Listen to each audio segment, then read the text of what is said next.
Tex Ripple put up a prize. Who am I forgetting? Someone look at the great posters that we produced to show all of our sponsors. Asheville Chamber. The Asheville Chamber was a prize sponsor. And we also North Carolina Technology Association as well. So we don't take those for granted either, and thank you very much.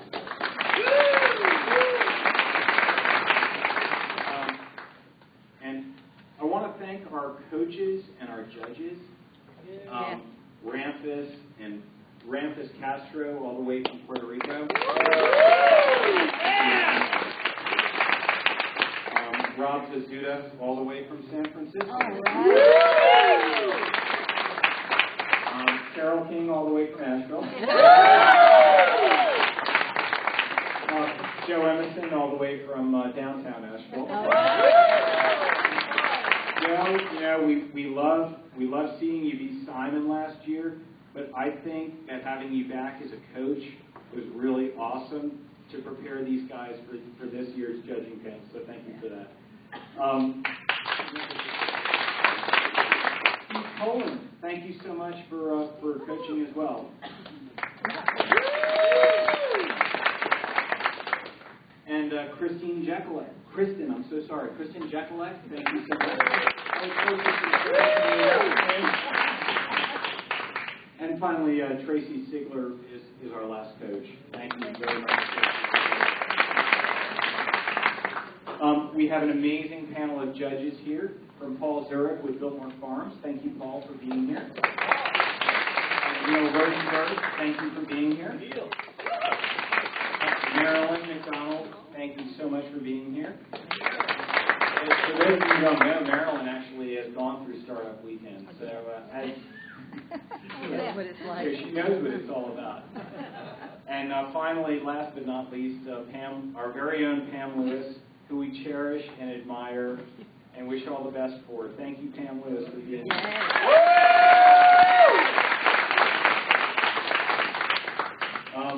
I also want to thank our organizers, because without organizers, this doesn't happen.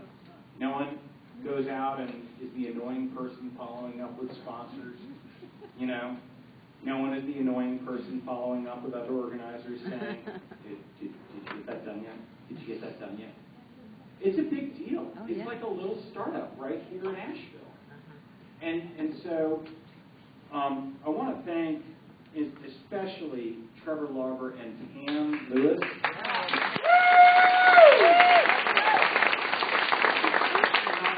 I'll tell you why I'm thanking them separately from the other organizers, because they both went through some life events in the last 4 to 6 weeks that made it really hard for them to stay engaged and focused and help out and keep going.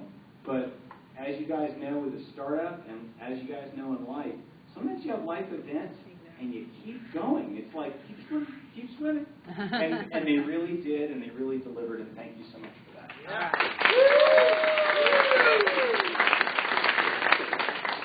And of course, my other co-conspirators, we've got Jeff Lemmer, we've got Diana Brewster, Jill Sparks, Kathy Wright, and Mandy Berger. Thank you, guys. All right. I want to thank our caterers. I already talked about Asheville Pizza and Brewing, but we also have Mosaic in the house, and thank you, Mosaic. Yeah. And thank you, Gypsy Queen. It's a great stuff, and we all had a good lunch. Yeah, we did. Always thank the people who prepare your food.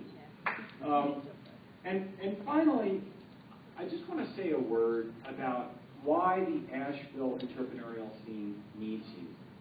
And if you'll indulge me for a second, I just want to tell you a story about when I first met my beautiful blushing bride, who I hope is watching right now. She had come to meet my family. We didn't live in the same city for Thanksgiving. And we come in the house, and my father looks at her and says, "Very nice to meet you. Johnny, there's something upstairs that needs fixing right now." and he took me, and she was like, "Hello? Yeah, nice to meet you too."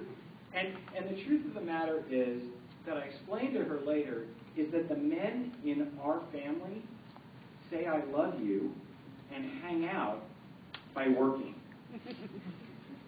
And that's a special kind of crazy. And every single one of you people on your teams that stuck around the entire weekend are that special kind of crazy. And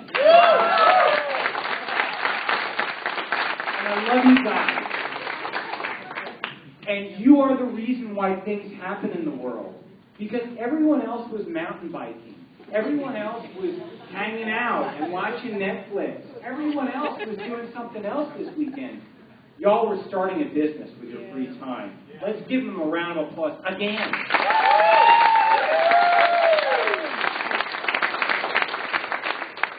And that's why we're special, but we need you. We need you to do more. We need you to be organizers. We need you to get involved in the whole startup scene. You know, I've seen over the weekend that you are very generous people. You're giving to each other. You're kind to each other. I did not go into any team room and see nasty people. Well, toward me, except for you. But you're very generous, and I want to ask you to keep giving, because it's not that you give and get nothing back. If you give, the more you give, the more you get. This is the new world of work, y'all. This is not the world of work where you come in and you give the company 50 hours a week for 10 years, and then you ask them to make a special accommodation and they say, no. This is not that world of work. This is the freely give, freely receive world of work.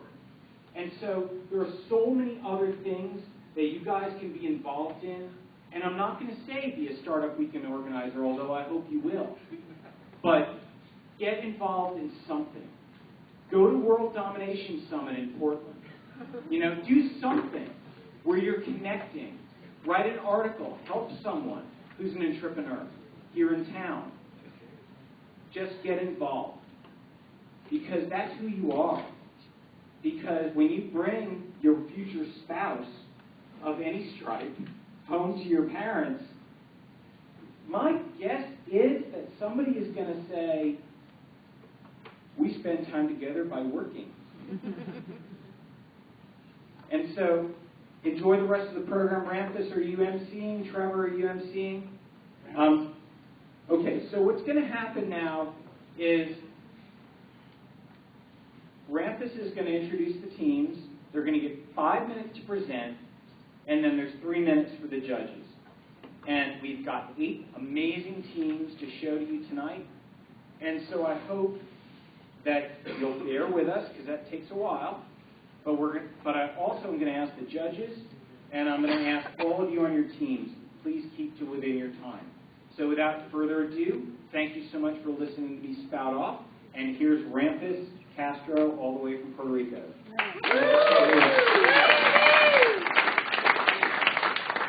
All right, so sorry, I just need the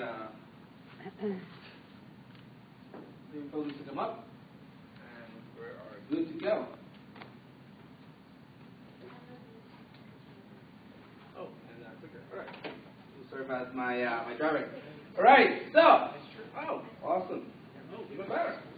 All right.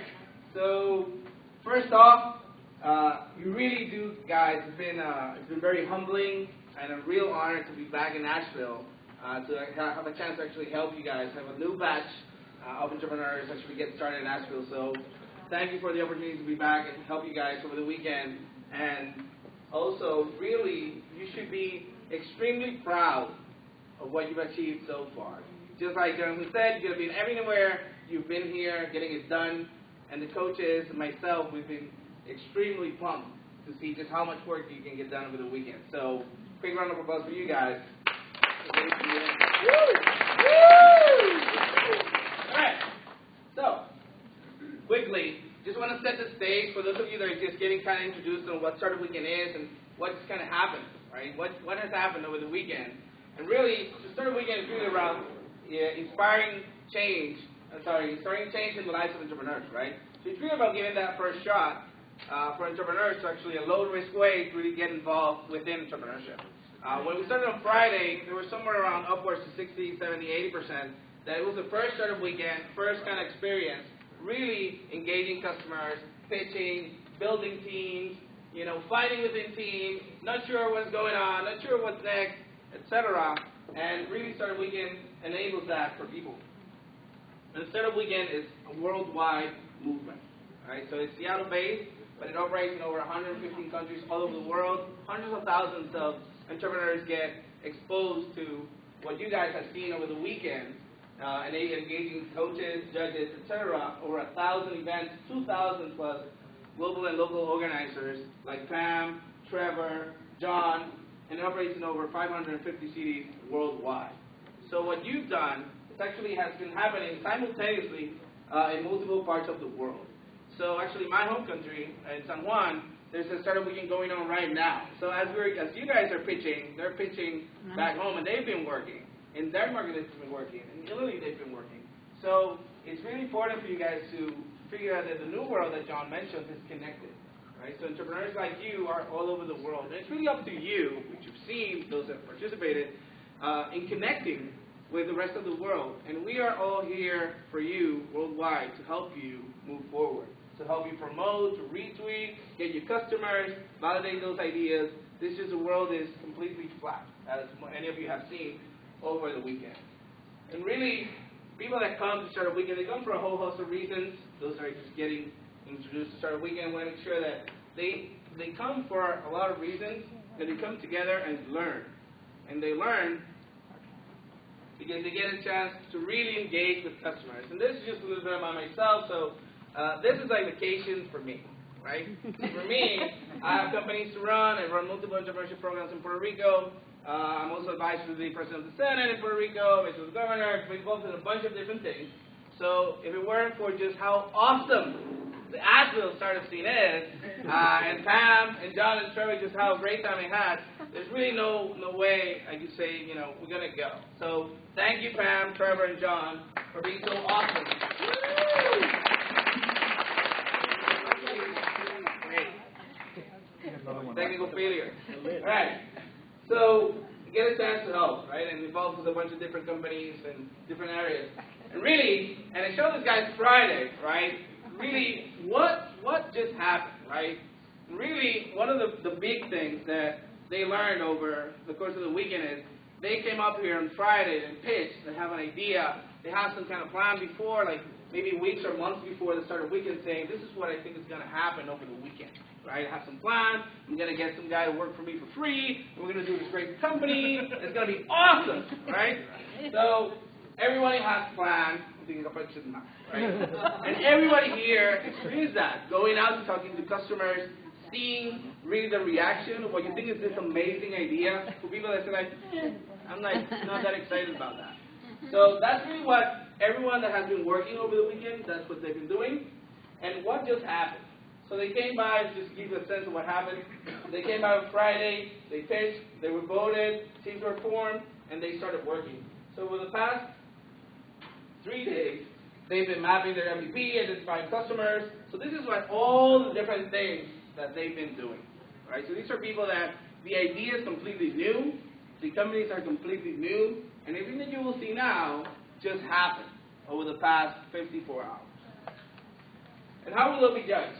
So generally, it's around getting it done, right? So it's really execution, customer validation, business model. It's really, do you have, like, who's your customer? What problem did you solve? How do you make money? Things like that. And did you actually went out and talk to customers? Do you have orders? Did you make any money, right? So those are the kinds of things that the judges will be taking in as we now go into the pitching session. And the judges will already introduce, but I really want you guys to appreciate just how important it is that the community is able to attract just such amazing judges to give you feedback, to evaluate all your ideas, and really be here for you for the next hour or so, which will hold them hostage. So Neil Rosenberg, you can read some of his background, educated at MIT, Stanford, Puerto Rico investor, as I just recently learned, so awesome. Marilyn McDonald, David Wilton and Steve, Marilyn studied fine arts, designed at the University of South Carolina, co-owned, grew and exited high-growth business and service firm, earned a BS in Applied Sociology from East Carolina University, worked in NC General Assembly and served as Deputy Campaign Manager for Governor Bev Perdue for a successful election. Lieutenant Governor. And then we have awesome Pam. We don't have to talk about Pam. Everybody knows Pam. You haven't met Pam. You can't leave here without engaging Pam. Just learning just how awesome Pam is. So Pam is a relentless champion. I would put this in bold. With like these little stars everywhere. Just how relentless Pam is. Relentless champion for entrepreneurs that exists for innovative ecosystems in which they're supported and thrive. So, and this is really great because I've had the chance to view ecosystems all around the world. That's really one of my personal passions, really how startup communities evolve, operate, how do they form, and really seeing just the drive from Pam and others has been very inspiring to me. So that's one of the reasons I sort of come back, and I'll come back every time I get invited to get it done. And Paul Zurich, Paul as a director since CFO of Bitcoin Forum since December 2010, serving CFO of Bitcoin Forum LLC, residential commercial real estate development operating company since 2003. So thank you to our judges for giving up their Sunday evening to hang with aspiring entrepreneurs that are really focused on trying to get it done.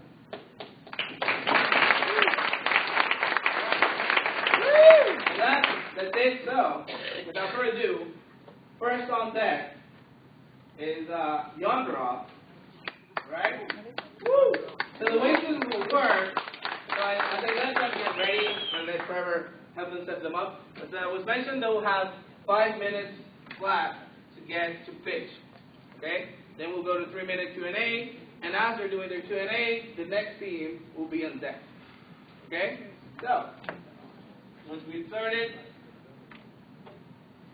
we'll go straight through for each.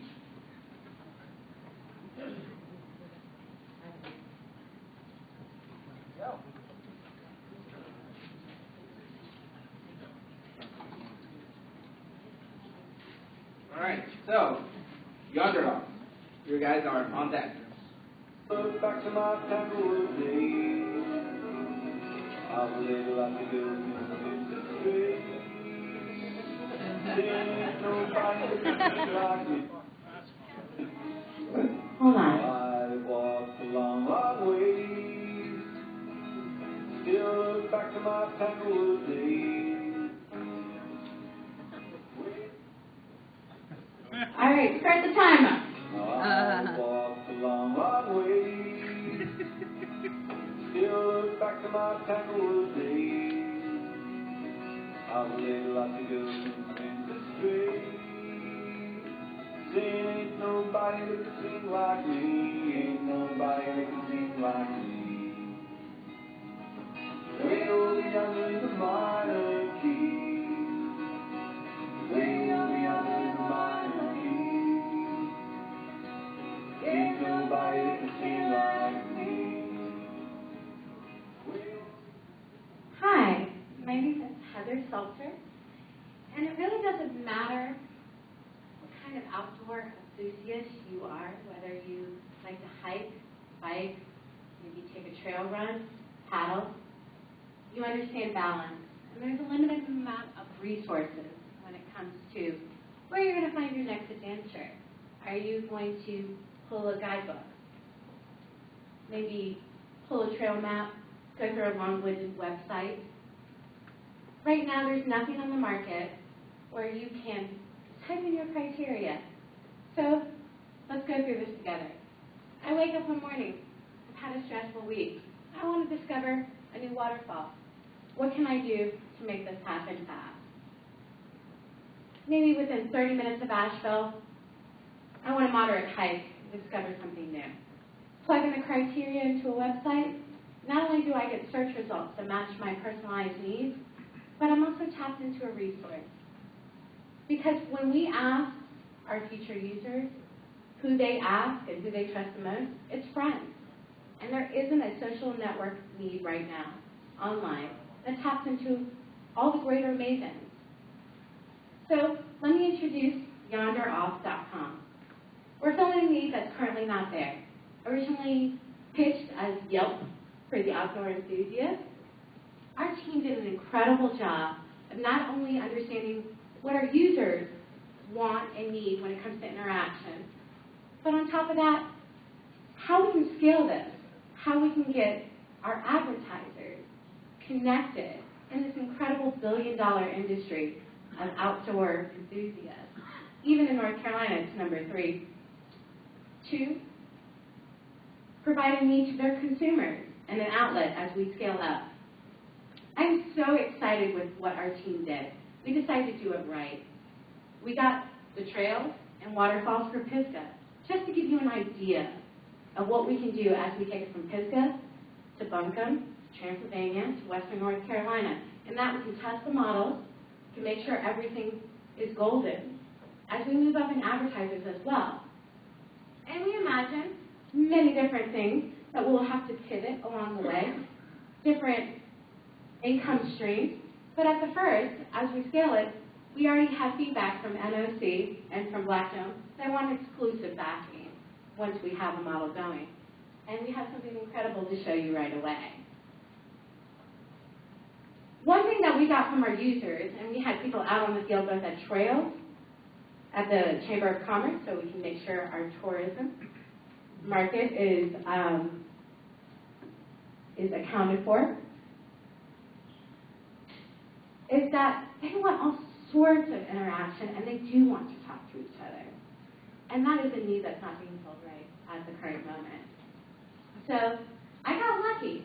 I had a GIS expert join my team, and I also have, as if you want to do it, somehow we got t-shirts at 2 o'clock in the morning. So between a perfect combo of both a business sense, social networking sense, we understood 2 different things that we had to address. How many different users, how much traffic can we get to our site? On top of that, are we tapping into an incredible market that we can do target marketing for these advertisers? We're providing something for their customer and they want to stay top of the mind. And we got feedback from both. So with that said, I'm going to hand it over to our tech experts to show you what we got done and some of our ideas as we launch in the next 6 months.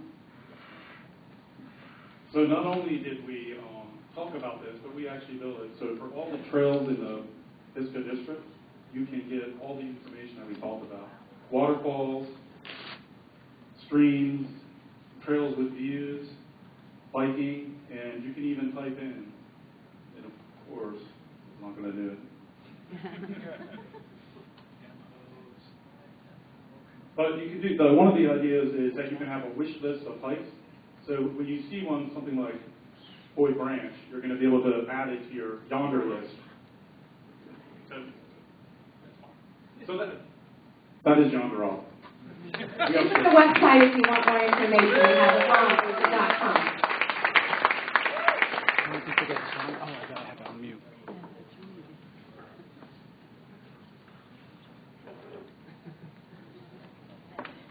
Yes, absolutely. Thanks. Very exciting idea. What do you guys see as the biggest risk to the success of your business model? Trying to do too much too fast, which is why we definitely took into account to the fact that when we first were thinking Yelp as an advertising model and how they haven't been profitable because they tried to do too much too fast and they have like 250 on their sales force and only 100 tech people, is that we want to do it scalable to Western North Carolina now so we can open it up to Colorado and Vermont later on. So what we recognize is what we could do silly is not actually have quality, and that if we have the backing soon enough with advertising with a Black Dome or an NOC, some of our local sponsors, that we can definitely test what both users and our customers, which are our advertisers' needs are.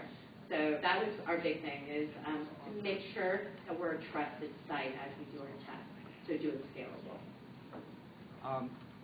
Wondering about your income model. Yeah. I'm hearing users, I'm hearing sponsors and advertisers. Who's your primary income stream?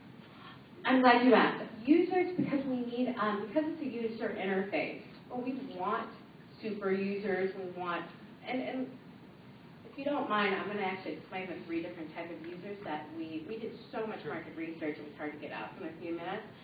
3 different types of users. First thing is going to be a super user, a super yonder, actually, which will basically be the people who are mavens when they go out on the trail. They want to share this. We're going to give them a user interface and actually a badge that says such that, okay, they're an expert. They know that that trail is muddy or that waterfall, there's not enough water there, so they're going to have some validity there. We're also going to have everything from the sort of B user, which is the weekend hiker or a family outing. They care about child safety. They want that kind of user interface. And we have the C. We have the dreamers.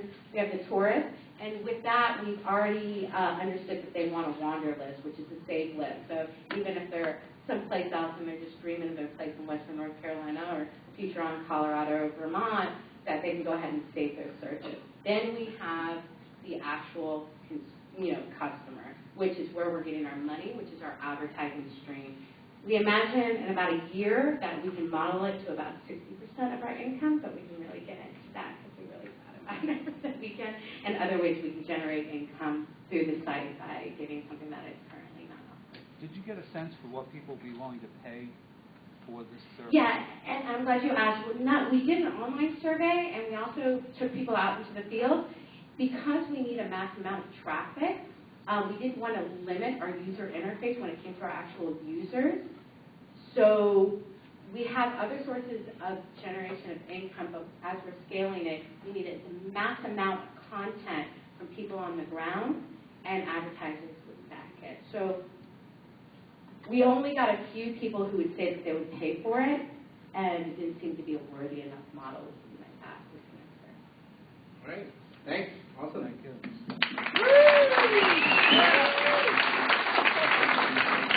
Next up, we have Poodles. Yeah! Woo! So the way we're going to do this, when the 3 minutes are up, I'll start clapping, and then we'll just move so we can keep this rolling.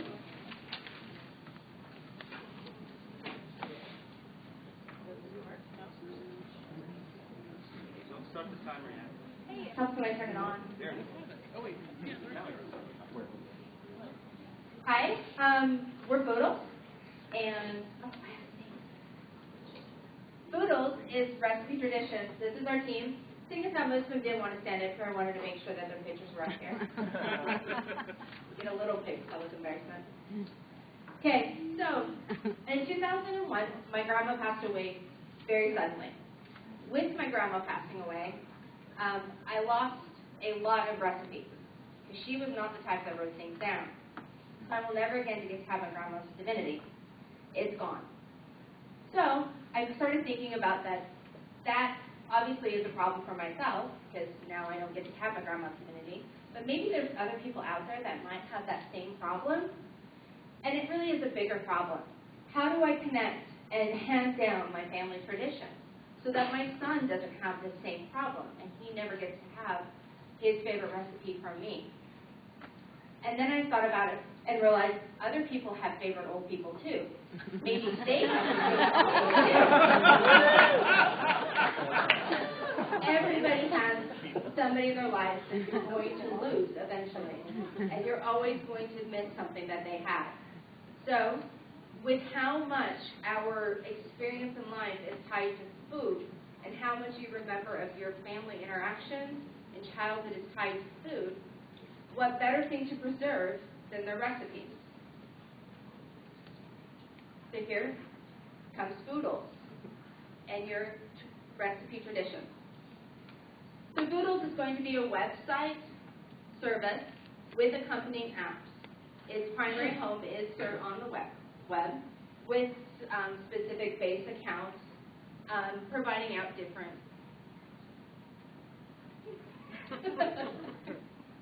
with different features.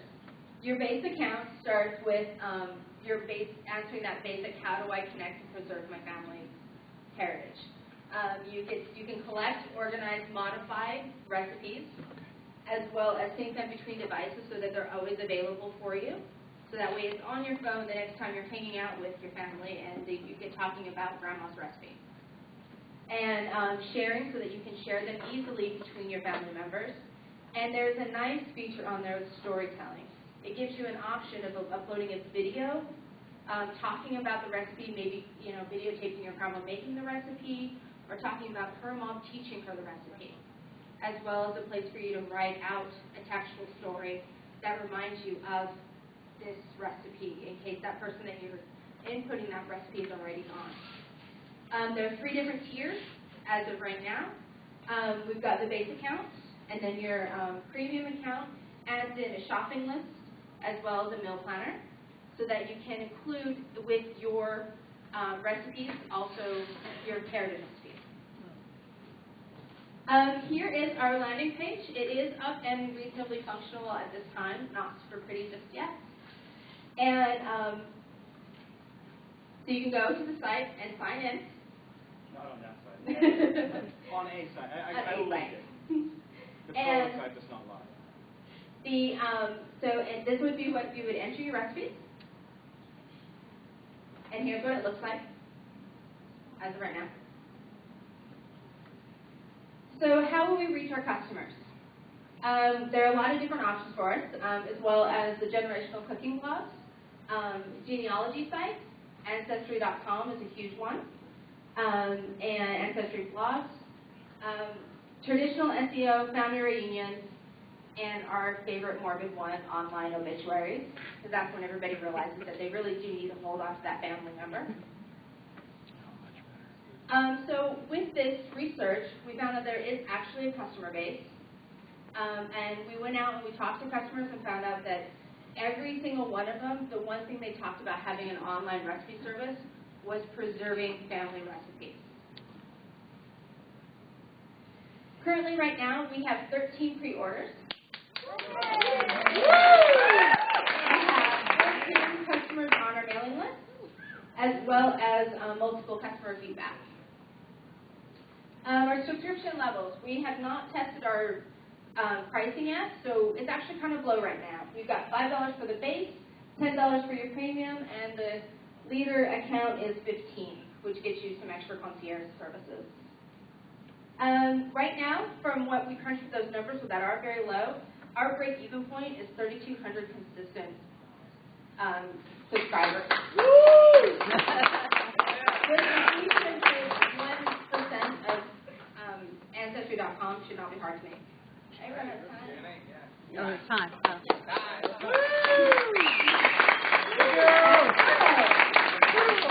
thought you were just trying to get 1300. Questions? I'm really impressed with this. Okay, so how would you target your initial user? How are you going to advertise and market for that initial customer? We have researched with Ancestry.com, and they have a free partnership affiliate. So tomorrow, I'll be filling that out and start that. If they like your product, then they will advertise on to their users. Yeah, they are selective about that, so it is a screening process. So we need to have something available before I can actually get them to do that. That'll be the initial, and building relationships with the genealogy bloggers, and most of them do advertisements on their site. So researching, finding how much they're going to charge for advertising. We feel like that kind of targeted marketing would be much better as an organic growth than doing like Facebook ads. I feel like if we target that market, the money that we spend will be much, more valuable, and we'll get actual users. Will your accounts be shared or private? It will automatically keep your recipes private. You have the option to share them out. So you can have like a family circle? Yes. Okay. Yeah, there are different tiers that allow you to collaborate and create cookbooks. Okay. And even we've got a printing organization that we can process and play out to them. So we'll outsource that to them. And but initially they're private because we found that most of these folks don't want to necessarily share their recipes. They want to share it with their family and friends, but not on the wide scale of the internet. Good job. Is there anything comparable or close to your product that's already out there that either makes you worry or gives you a sense of validation? We got a lot of sense of validation more than anything. There are a couple of websites that are smaller websites. They have some of our features, but not all of them, and they don't necessarily focus on like a genealogical aspect.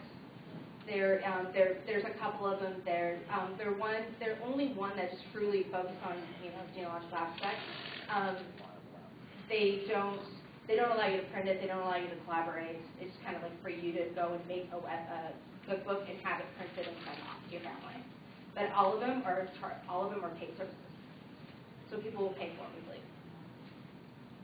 How are we doing on time? Yeah, we're good. 37 One more minutes. question. All right, well, I'm having trouble with this. Okay. I like it, sort of. And here's the thing. When we have a recipe, we give it to somebody, and we don't have to pay a monthly fee. And there's no way on earth I would pay a monthly fee, or anyone I know would probably do that. That's problematic for me because it puts in a barrier. I mean, if I want to give someone a recipe, I email it to them, okay? What are you doing that's evaluated that makes it worth a monthly fee? What do you do when you want to give away 25 recipes? I send 25 emails. Okay. So it gives you a collaboration where you can have multiple users come in and collaborate and create one cookbook. So my sisters can get together and we can all make one cookbook that has all of my family in it, that kind of thing. As well as it's obviously cloud storage is a nice factor as well for some people. Okay, thanks. All right.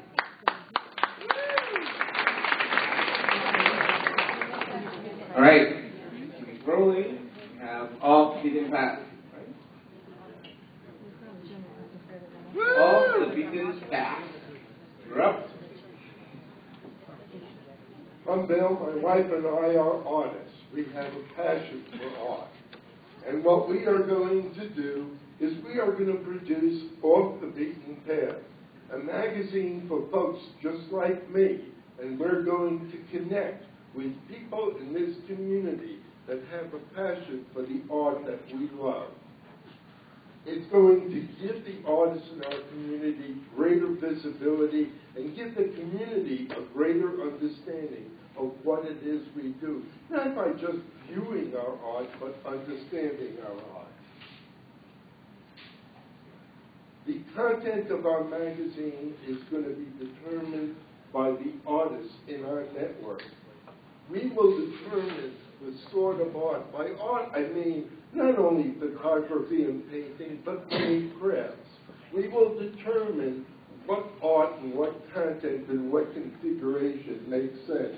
And we will also share with you not f-stops, not painting techniques, not speed. We will share with you what is truly in our heart that motivated us to make that painting or that piece of art. Hopefully, we would like to limit the advertising space. I don't want this thing to come out